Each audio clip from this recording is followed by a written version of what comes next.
पहिला तपाईहरु यो भिडियो हेर्नु। यो भिडियो 14 लाख जनाले हेरेको छ। यो फुल चाहिँ तपाईले कुनै नानी नभएको मेरो चेलीबेटीहरु हुन्छ यो फुलले चाहिँ मान्छे उत्पत्ति गर्छ। यदि तपाईले पनि यस्तै सुन्नुभएको छ भने यो भिडियो अन्तिमसम्म हेर्नु होला। धतुरो एक विषालु बिरुवा हो। यसमा शरीर र मस्तिष्कमा असर गर्ने विषालु रसायन हुन्छ। त्यसैले धतुरोको फूल, बिउ वा पात खानु सुरक्षित मानिदैन। अहिलेसम्म विश्वसनीय वैज्ञानिकहरूले धतुरोको फूल खाँदा महिलाको बाजोपन हुने समस्या निको हुन्छ भन्ने कुरा प्रमाणित गरेको छैन। यदि बच्चा हुन समस्या भइराखेको छ भने त्यसको धेरै कारणहरू हुन सक्छन्, जस्तै महिलामा अण्डा बन्ने समस्या, पाठेघर वा फेलोपियन ट्युबको समस्या, पुरुषमा शुक्रकीट कमी वा गुणस्तरको समस्या, त्यसपछि थाइरोइड हर्मोन वा अन्य स्वास्थ्य समस्याहरूले उपचार पनि कारण हेरी फरक हुन्छ।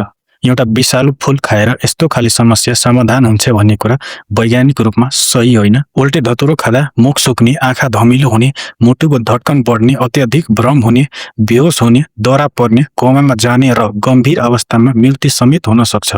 तपाईं र तपाईको परिवारमा कसैलाई बच्चा हुन समस्या छ भने सामाजिक सञ्जालको अप्रमाणित सल्लाहको पछाडि नलाग्नुहोस्। स्त्री रोग विशेषज्ञ र प्रजनन स्वास्थ्य रोग विशेषज्ञसँग जाँच गराउनु नै अति उत्तम हुन्छ। यदि यस्तो गलत जानकारी तपाईहरुले पनि देख्नु भएको छ भने यो भिडियो शेयर गरेर सही जानकारी फैलाउन सहयोग गर्नुहोला।